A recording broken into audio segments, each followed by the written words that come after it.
Welcome back to Open Minded. Today is another weird setting. We're actually the first ever public setting. This is Aidan Johnson. Thanks for having me. I've met Aidan on my course, playing football at the uni. So just introduce yourself a little bit, Aidan. So what is your sporting experience so far and what are you currently doing in sport?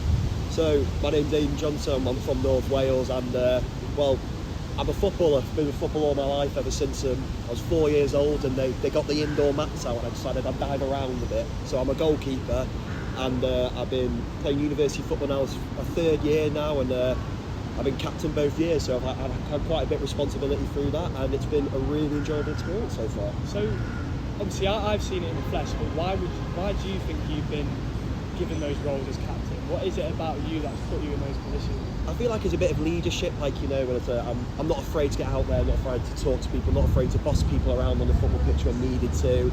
And honestly, I was the loudest fresher on my team in the five, so they just gave it to me, and I'm just like, you know, to be honest, when I first got it, I had no idea what I was doing, but I feel like you slowly grow into your roles and people help mentor you through that kind of things, and you grow as a person and you grow into that role. So yeah, I've seen it. I think you're a very good vocalist, but if you're a good vocalist, you've got to at least be saying the right things, and I think you do well there. So what is something in sport when it comes to the mental side of your game, when it comes to your mindset, where something you would praise yourself for? So praise yourself for, I'd say probably my ability to pick myself back up again when things went wrong. I used to as a kid get down really bad. When I make one bad pass, my head would go completely. I used to concede a goal and kick the goalpost, which was never a good look, to be honest. But thank God I've got that out of my game. But I feel like as a goalkeeper, there's a lot of responsibility. If I drop one out of my hands, that's 1-0 to the other team. Whilst if a centre mid makes a bad pass, it's alright. He gets on the ball again and does it again. So as a goalkeeper, you've got to be able to forget them decisions straight away, or forget them mistakes straight away. So how do you do that? Because if you were in a position where before you used to get very frustrated, what changed? To be honest, it was I think it was the belief from my coaches. I feel like I've been lucky to have my dad surrounding me through football and support me throughout that, and coaches on the sidelines. Like if they see me starting to get down, they'll shout to me, "Remember, the next one, forget about it from your mind," and they just tell me to forget about it. And then eventually I would just forget about it every single time. I'd realise that there's going to be another opportunity to make a save. There's going to be that will be camera save that people are going to remember from. And they're going to forget that mistake by next week anyway. They'll forget the mistake by tomorrow morning. So I just need to do that. I need to forget it in the moment and focus on the rest of the day. Lovely. So as a keeper, obviously, depending on who you're up against, you can spend a lot of time solo, a lot of time alone. Yeah. What do you do in those moments to still give you some purpose in the game, to still feel like you're influencing the game?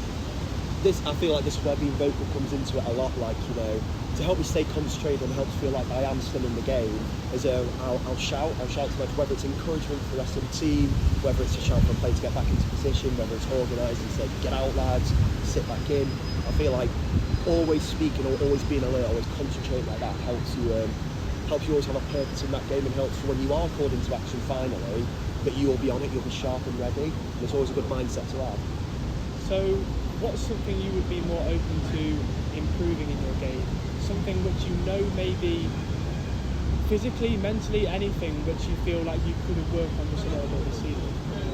I feel like physically and mentally it's always grown into men's football and all that stuff. It was like something I struggled with was the fear of getting hurt from crosses. You know, jumping up, you're seeing people flying in with elbows. And I'm sitting there thinking, I don't know what like Petr Cech for the rest of my career, having a fractured skull or something like that. So I still feel like there's a bit of fear there. There's a bit of fear of me thinking, if I come out and I jump and someone takes me out, then I'm going to be injured. And being injured and getting yourself back into a good headspace with football has been a very difficult thing. I feel like a lot of people have spoke about that openly, saying injuries really affecting me mentally. So that scared me a bit. So I still feel like I need to get into a better mindset like that, like just being brave, taking that step, taking that climb of the cross, even if there's a 35-year-old man twice the size of me coming at me. I feel like that's something I need to improve on. Fascinating. So before we close up, is there anything else you'd like to mention about your journey? I feel like just surround yourself around people who will believe in you. If you're at a club with players and managers where it's a negative energy, a toxic energy, and they don't believe in you, you need to go find a new club. Something you've done very well in your teams is, well, especially the one game I played for you, you went round and you handed out rates to everybody, and I was playing outfield, very bad outfield player for the reference. But you gave me, said, for the vibes, just like, do your best. Do your best. And I'm like, you know what, I'm going to do my best. And I played with a carefree attitude, and I didn't do as bad as I thought I was going to do. And you handed it out to every single individual player, and I could see them reading it and believing in themselves. Well, so if you surround yourself like people like you, people like my dad who always believed in me, then you're going to have a good mindset, you're going to go far with your squad. Well, brother, I appreciate you. Thanks for having me. I'd see you to the first episode, and I just got to praise your character as well. I think coming into the football at the uni and the senior around the uni, I think you're a character how you always like to be around. So when you say you like to surround yourself by good characters, you're definitely a good character I'd say around myself now. So. I appreciate that big time. Thanks very much for having me on that. I appreciate it. That's been Aidan Johnson, open-minded. Thank you. Well done, man. That was great.